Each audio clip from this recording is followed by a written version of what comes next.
Cette vérité et ces preuves vont vous choquer, la famille. Vraiment, ne faites confiance à personne, alors à personne. L'acte de décès falsifié par le pasteur Marcelo, toutes les vérités sont là. Restez jusqu'à la fin, vous allez comprendre.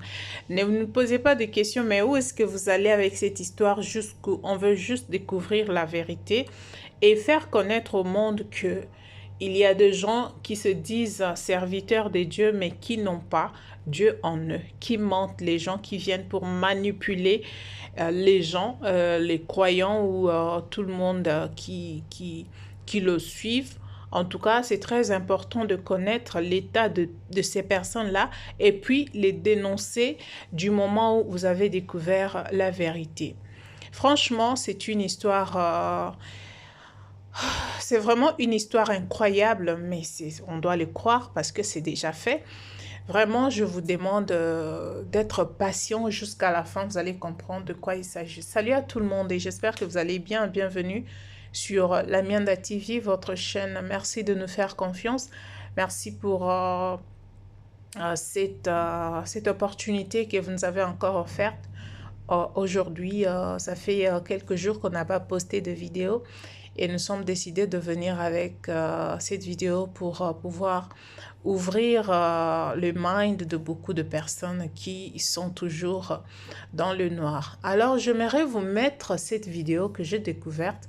Je me suis dit, je ne peux pas garder cette vidéo seule, je dois la partager avec ma communauté, je dois la partager avec mes abonnés.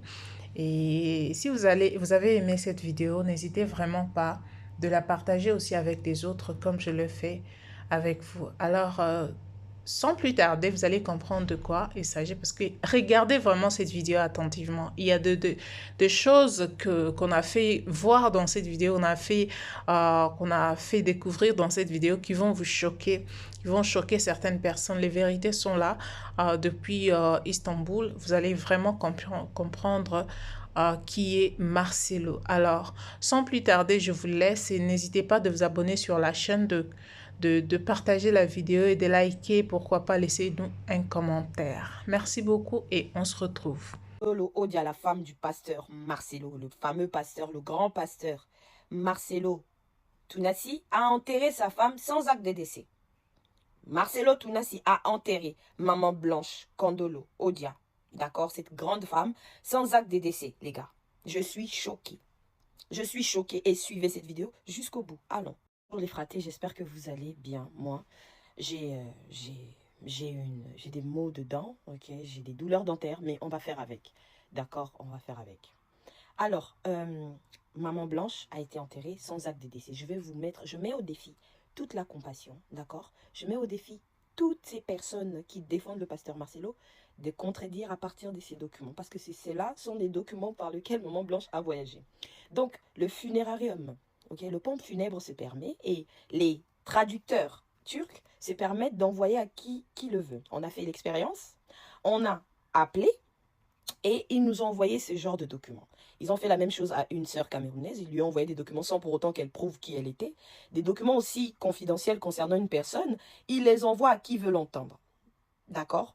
Et je ne sais pas si quand ils envoient ces documents-là, c'est pour nous faire croire que oui, c'est dans les normes. Mais ils oublient qu'il y a des personnes comme moi qui sont très intelligentes, qui peuvent regarder des documents et juste en voyant les documents, observer des choses qui ne vont pas.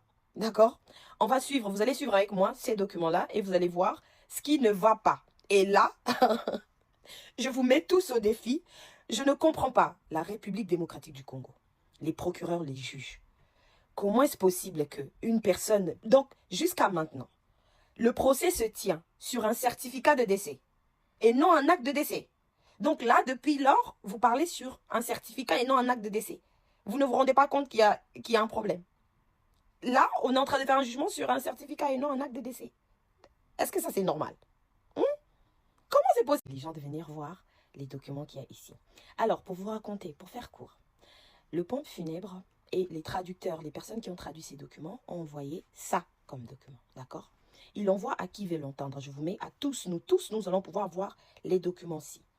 Dans les documents que vous voyez, il y a écrit ici, on a l'acte de décès en Turquie, ok, en turc.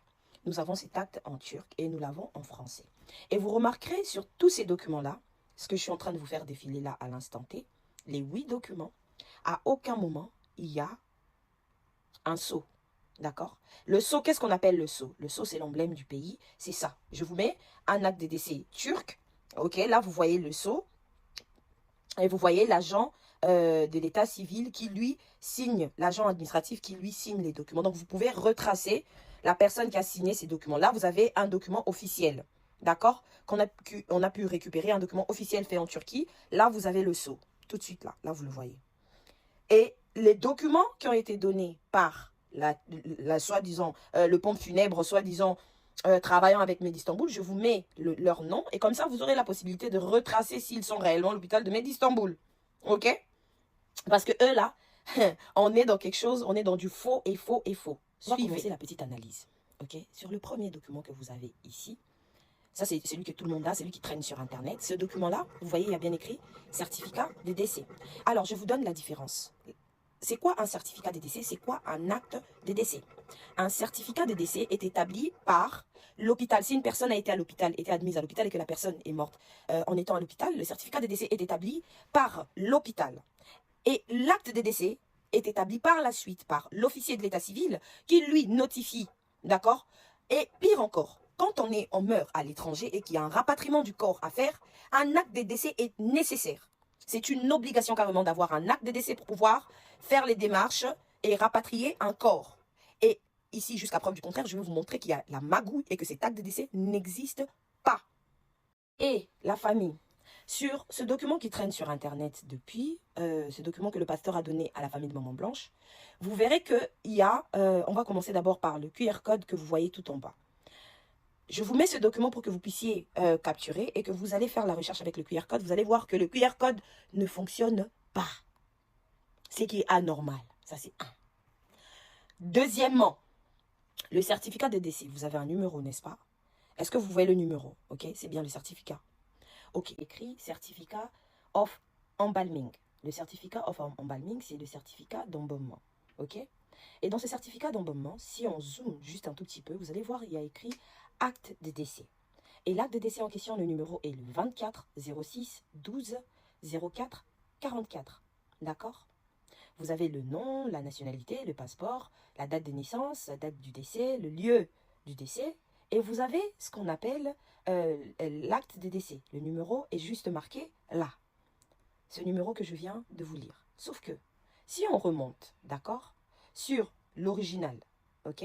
Si on remonte sur l'original, le fameux certificat de décès, celui qui est traduit en français et en Turquie, vous allez voir qu'il y a un numéro de formulaire. Le numéro de formulaire, c'est le numéro du certificat de décès. Si vous lisez, il y a écrit 24 06 12 04 44. Donc, en fait, ils font référence à un acte de décès, mais l'acte de décès en question, ce n'est pas un acte de décès, c'est le certificat de décès. C'est le numéro du certificat de décès. Ok? Donc, ce n'est pas un acte de décès. Est-ce que là, c'est clair? Donc, ils écrivent acte de décès, mais c'est certificat de décès. C'est le numéro du certificat de décès qu'ils ont mentionné. On y va encore. Vous avez sur le A1, direction de l'état civil concerné. D'accord? Si un officier d'état civil avait signé ces documents, normalement, on doit avoir les informations à ce niveau-là. Et ici, sur ce document, on a A1, direction de l'état civil concerné. Date d'inscription, il n'y a pas. Date d'enregistrement, il n'y a pas. Date d'enregistrement, numéro, il n'y a pas, il n'y a rien. Rang aux enregistrements, au registre spécial, il n'y a pas. Officier ayant enregistré, toujours rien. Personne ayant certifié, toujours rien. C'est qui l'officier d'état civil qui a signé ce document en Turquie? C'est qui a notifié que Maman Blanche était bel et bien morte? C'est qui cet officier? Puisqu'il n'y a personne qui a signé ce document. C'est qui? Donc, personne n'a signé ce document. Voilà encore une autre chose. On continue. On continue, hein? On continue. Tenez la ceinture. Tenez. Alors ici, on a, si vous suivez juste après dans ce document, il y a adresse de domicile permanente, d'accord, de la personne qui est décédée. Vous allez voir, dans le document qui est traduit en français, et en Turquie, c'est la même chose. Vous allez voir, il y a écrit étranger, pays, ville, République de Turquie, département Istanbul. Là, c'est l'adresse du domicile permanent de Maman Blanche. Hein. Il y a écrit étranger, pays, ville, République de Turquie, département Istanbul, commune Sultagazi. Donc, boulevard, ils n'ont rien mis. village, quartier, 0, porte, 0, cité, toujours rien. Donc, ici, dans ce document-là, on nous dit que maman Blanche était domiciliée en Turquie.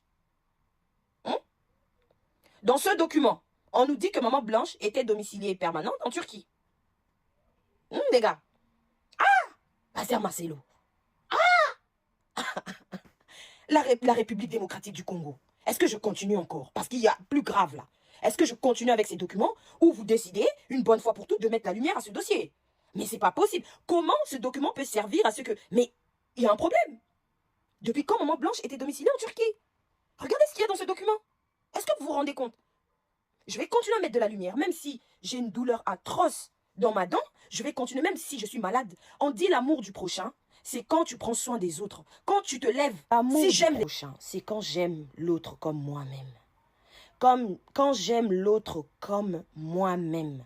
Quand je suis capable de me battre pour l'autre comme je me battrais pour ma propre sœur, pour ma propre famille. Il y a énormément de choses dans ce dossier qui vont pas. On continue avec la partie 2. Comme ça, le pasteur Marcelo ne s'est pas marié civilement pour protéger ses enfants. C'est ce que ses avocats ont osé dire au tribunal de grande instance de la Gombe, devant le juge, le procureur.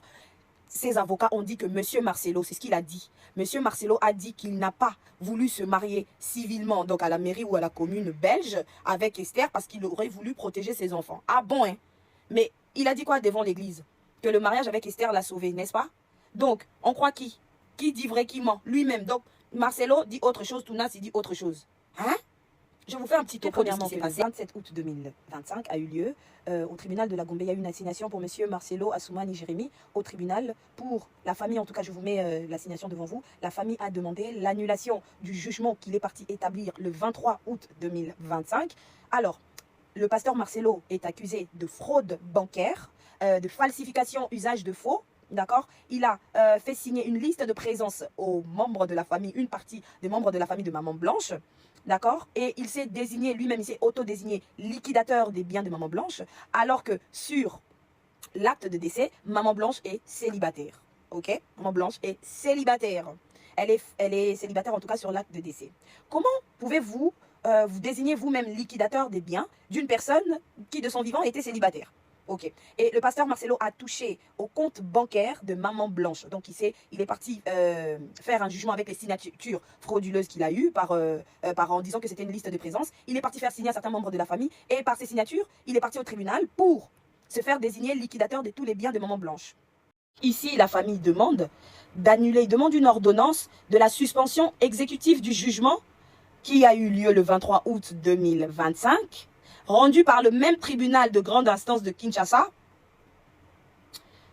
Marcelo, lui qui n'était pas pressé de se marier, lui qui n'était pas pressé de vouloir faire les choses, pourquoi aller aussi vite au tribunal? Pourquoi falsifier des signatures? Pourquoi faire signer à certaines personnes en leur mentant que c'était la liste de présence pour montrer bien qu'ils étaient dans la réunion chez lui, alors que c'était absolument pas... Et en fait, ils étaient en train de lui donner l'accord pour devenir liquidateur des biens qui leur revenaient parce qu'ils sont ce qu'on appelle les héritiers de la deuxième catégorie. C'est la loi congolaise. Ici, il n'est pas question d'argent, non. Il faut savoir que quand on naît, il y a l'acte de naissance qui prend place pour montrer que nous sommes humains, administrativement parlant. Et quand nous mourons, l'acte de décès fait office. Ok? Et il faut savoir que si vous êtes marié, vous êtes passé à devant l'officier de l'état civil, vous avez acté votre mariage, vous devez absolument repartir pour le divorce si vous voulez dissoudre le divorce ou votre mariage, en fait, si la personne est morte. Simplement. Simple. Et pour ce fait, il faut un jugement, en fait. Pour ceux qui ne comprennent pas. Pour que M. Assoumani Marcelo, il est obligé de dissoudre son premier mariage. Donc, à l'instant où on parle, les amis, M. Marcelo Assoumani Jérémy est toujours marié, administrativement parlant, à Maman Blanche. Officiellement, devant l'État, Marcelo est toujours marié à Maman Blanche. Tant qu'il n'a pas fait les démarches nécessaires, comme passer dans ce tribunal et faire la dissolution des biens, des héritiers, en fait, c'est un passage obligé au tribunal. C'est un passage obligé pour qu'il soit considéré comme veuf. Il est obligé de dissoudre son mariage. En fait, qu'est-ce que vous ne comprenez pas? Quand certains viennent dire que la famille est là pour demander de l'argent, ils veulent l'argent de Maman Blanche, ils veulent l'argent, ils ne sont là que pour l'argent. Non. Il faut savoir qu'à partir du moment où le tribunal, oui, parce que le tribunal de la Gombe l'a dit, le procureur, le juge a dit que M. Marcelo a fait une fraude bancaire. Il y a de l'abus de confiance, il y a l'usurpation, il y a faux et usage de faux. Dans ce dossier, ben, ça peut enchaîner le pénal. Pour ceux qui ne le savent pas. Donc les avocats de la famille de Maman Blanche sont en train d'agir intelligemment. Que vous le vouliez ou pas, de toute façon, le civil est un passage obligé pour ceux qui ne le savent pas. C'est un passage obligé. Obligé. C'est un passage obligé. Donc, ce n'est pas question d'argent, mais c'est question de faire les choses dans les règles. C'est ce que lui disait le grand frère. Il faut d'abord dissoudre le mariage avant d'aller se remarier. Parce qu'à l'instant où on parle, si le pasteur Marcelo se serait marié civilement, il aurait été dans 2 mariages en fait. Il aurait été marié 2 fois. Il aurait fait de la bigamie. À toutes ces personnes qui suivent ce dossier, sachez qu'à ce jour, son mariage avec Maman Blanche est toujours acté. Il est toujours marié à Maman Blanche, administrativement parlant. Le pasteur Marcelo est toujours marié à Maman Blanche, ok? Donc avec Esther, son mariage est nul. C'est un mariage qui n'existe pas devant la loi puisqu'il ne s'est pas marié civilement. Donc tout ce qu'il a fait là, il vit en concubinage avec Esther. Ses avocats l'ont même dit qu'il ne s'est pas marié civilement parce qu'il veut protéger ses enfants. Donc, protéger ses enfants contre qui et pourquoi? Posez-vous la question, posez-lui la question. Donc, pour ceux qui se posent des questions, jusqu'à preuve du contraire, le pasteur Marcelo ne s'est pas marié civilement avec Esther. Il est toujours marié à Maman Blanche. Pour va comprendre. Il faut savoir que la décision du tribunal n'a pas encore été donnée. La décision du tribunal, c'est totalement normal qu'ils prennent le temps de décider, qu'ils battent retrait et qu'ils décident de donner la conclusion dans 1 ou 2 semaines. Donc jusqu'à maintenant, personne n'a gagné le procès. Personne ne sait ce que le tribunal a dit comme conclusion. Donc c'est faux. Tout ce qui véhicule là sur Internet, c'est archi faux.